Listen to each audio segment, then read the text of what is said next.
Assalamualaikum warahmatullahi wabarakatuh. Perkenalkan, nama saya Muhammad Farhan Sitorus, NIM 2150106 dari kelas 3A. Di sini saya akan menjelaskan mengenai formulasi larutan topikal. Berikut adalah topik-topik yang akan kita bahas, yaitu pendahuluan, preformulasi zat aktif, formulasi yang digunakan, metode pembuatan, preformulasi bahan tambahan, evaluasi sediaan dan pembahasan hasil, dan kemudian ada kesimpulan. Untuk yang pertama, kita akan membahas mengenai pendahuluan, yaitu mengenai larutan topikal. Larutan topikal adalah larutan yang biasanya mengandung air, tapi seringkali mengandung pelarut lain seperti etanol dan poliol untuk penggunaan pada kulit, atau dalam larutan lidokain oral topik, atau ada dalam larutan lidokain, biasanya larutan topikal digunakan untuk penggunaan oral atau penggunaan pada mukosa mulut. Nah, jenis-jenisnya yaitu ada losio atau larutan suspensi yang digunakan secara topikal, dan B, larutan otik adalah larutan yang mengandung air atau gliserin atau pelarut lain dan bahan pendispersi. Penggunaannya pada telinga luar, misalnya larutan otik benzokain dan antipirin, larutan otik neomisin bisulfat, dan larutan otik hidrokortison. Yang kedua yaitu ada preformulasi zat aktif. Di sini saya akan menjelaskan sedikit mengenai uh, karakter povidon iodum. Pemberiannya serbu amorf, berwarna coklat kekuningan, sedikit berbau khas. Larutan ini bereaksi asam terhadap peras lakmus. Kemudian kelarutannya, povidon iodum mudah larut dalam air dan etanol.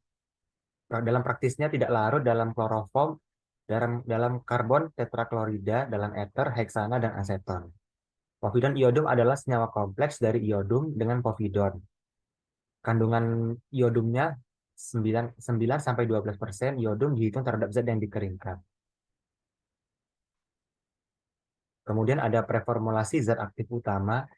Povidon iodum terdiri dari polivinil pirolidon atau PVP, dan elemen iodinnya sekitar 9 sampai 12% iodin. Povidon, povidon iodin merupakan iodin kompleks yang berfungsi sebagai antiseptik, mampu membunuh mikroorganisme seperti bakteri, jamur, virus, protozoa, dan spora bakteri.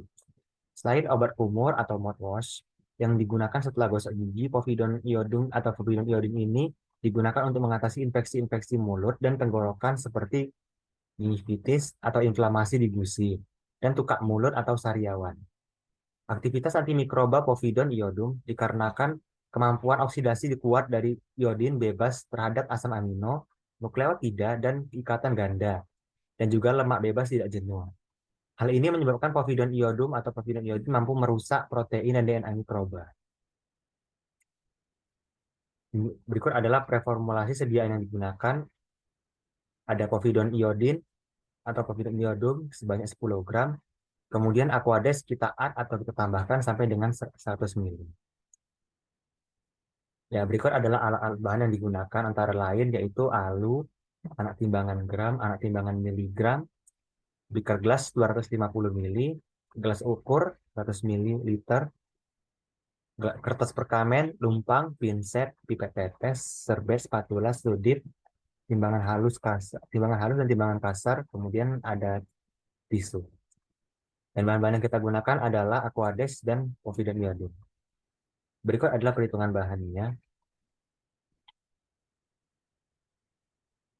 Kemudian ini adalah prosedur pembuatan larutan topikal povidon iodin.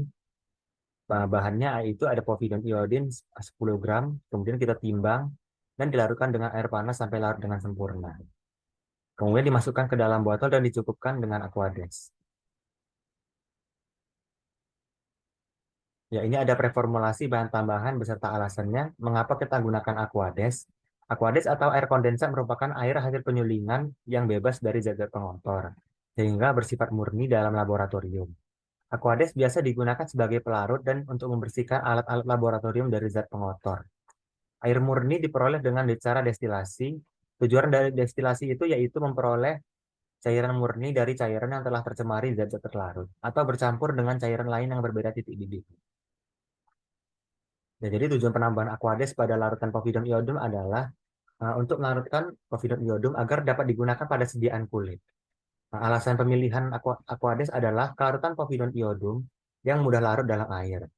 Nah, selain itu, Aquades juga lebih mudah didapat dan harganya lebih murah daripada etanol.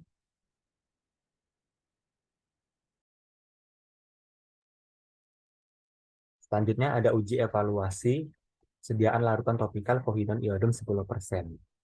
Yang pertama ada uji pH dan uji volume. Uji pH menurut Pharmacope Indonesia edisi 4, pH larutan topikal povidon iodum yang baik adalah 1,5 sampai 6,5. Jadi yang pertama ada uji evaluasi volume. Uji evaluasi volume ini kita lakukan untuk melihat ketepatan volumenya apakah sudah tepat 100 ml sesuai formulasi yang telah kita lakukan sebelumnya. Prosedurnya yaitu sediaan larutan povidon iodum ini kita tuang ke dalam gelas ukur, kemudian kita perhatikan skalanya, dan kemudian kita catat berapa volume yang didapat. Ada uji evaluasi pH untuk melihat apakah pH-nya sudah sesuai atau belum eh, dengan patokan kita yaitu Pharmacope Indonesia edisi 4, 1,5 sampai 6,5. Di sini kita menggunakan kertas pH universal untuk mengukur berapa nilai pH. Ya, kesimpulannya yaitu syarat sediaan larutan topikal yang baik adalah tidak terdapat partikel atau zat obat yang tidak larut, mudah digunakan dan mudah dituang karena digunakan pada kulit, kemudian tidak terdapat endapan dan jernih. Proses pembuatannya yaitu dilakukan povidon iodum dengan air panas sedikit demi sedikit hingga larut sempurna. Kemudian kita masukkan ke dalam botol yang sudah dikalibrasi dan dicukupkan dengan aquades bersamaan dengan sisa larutan povidon iodum yang ada dalam beker gelas.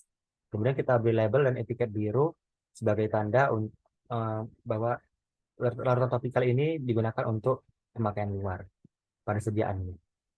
Uji evaluasi yang kita lakukan adalah uji ketepatan volume dan uji pH. Dan ini adalah referensi yang saya gunakan.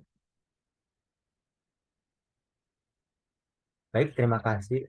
Terima kasih. Sekian penjelasan saya.